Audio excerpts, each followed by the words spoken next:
The name Douglas Feith may not mean much to you, but to students of the Iraq War and historians already studying it, he's one of the main architects. Douglas Feith has been a lightning rod for criticism over how the U.S. went to war in Iraq and what has happened there since. You know, Doug, I'm just going to be blunt with you here. We've never met before, never known anything about you, but I must say you have been one of the more controversial members of the administration. In a new book, which has been called The First Insider Account of Decision-Making in Iraq, Feith defends much and apologizes for very little. He offers few, if any, apologies. Feith says there have been lots of errors in judgment, but not by him. I went out of my way to be accurate, and I think that this book, I hope, will be the beginning of a rethinking of what a lot of people think they know about the decision-making for the war. Explain to me, because many Americans still don't understand it. What was the clear and present danger that Saddam Hussein presented to the American homeland?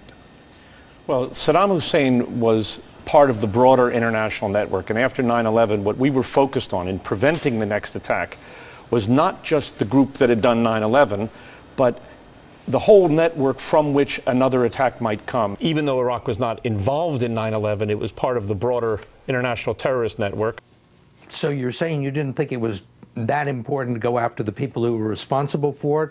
More important to go after people who weren't responsible for it? No, I think it was important to go after the people who were responsible for 9/11, but it was also important to disrupt the international terrorist network, the whole network, a whole range of threats. Using those standards, could have invaded North Korea, could have invaded Syria, could have invaded Iran. You make a good point, but Iraq was a special case. We knew that he was training terrorists, and even to this day, we don't fully know what he was planning to do with them. Didn't know.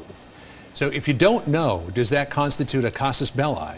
A case to go to war against a country? This is really the weightiest problem that the president has. When he's dealing with national security threats, he's dealing necessarily with an uncertain future. Anticipatory self-defense. The old idea of having to wait until you actually see the country mobilizing for war doesn't make a lot of sense. When people said that the United States should wait until we saw that an attack from Saddam was imminent, our intelligence is not good enough to know when an attack will be imminent. I'm just trying to understand, when we have the risk of couple evil with weapons of mass destruction, doesn't that have to be factored into a decision like this? Well, it was. One of the reasons people were told we were going to war in Iraq was because an imminent attack with weapons of mass destruction was about to happen. I don't believe anybody in the U.S. government said that. This is Donald Rumsfeld. Iraq poses a serious and mounting threat to our country. No terrorist state poses a greater or more immediate threat to the security of our people and the stability of the world than the regime of Saddam Hussein. The Iraqi regime is a threat to any American. There is no doubt that Saddam Hussein now has weapons of mass destruction. There is no doubt that he is amassing them to use against our friends, against our allies, and against us. It is true that there was a serious error that the CIA made in saying that we would find WMD stockpiles. And it was a terrible mistake for the administration to have made those stockpiles in any way a part of the case for war. I don't think we needed to. And you don't think we needed to? I don't think we needed to. Wasn't that the whole linchpin for the war? I don't believe so. Would the rationale for the war have been sound? Would it have been impressive, persuasive to the American people without the reliance on the erroneous intelligence? I think the answer is yes. It still would have been a very compelling case. How? How would you have ever gotten authorization to go to war? Well, I mean, this was a regime that had developed WMD and had used it, and had an intention to develop it and possibly use it again. If members of Congress knew what you knew prior to going to war, do you think they would have authorized it?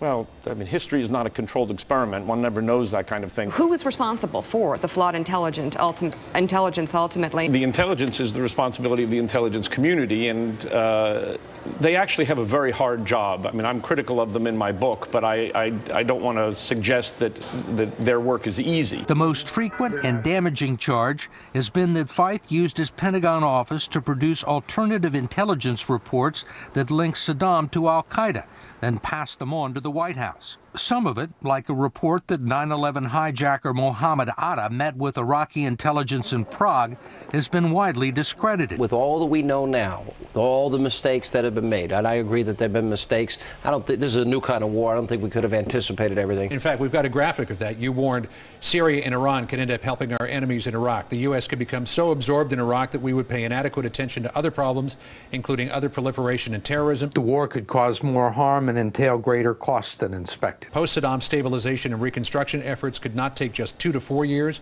but 8 to 10 years. Terrorist networks could improve their recruiting and fundraising as a result of our being depicted as anti-Muslim. Iraq could experience ethnic strife among Kurds, Sunnis, and Shias. It could damage our relationship with our allies and our reputation in the world community. Hey, you were basically batting 1,000 on that memo. Did you think that maybe 1 or 2 of these might happen?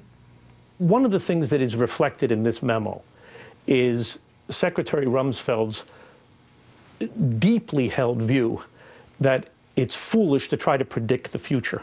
Well, as it turned out, he was pretty good at anticipating problems because virtually all these things have happened.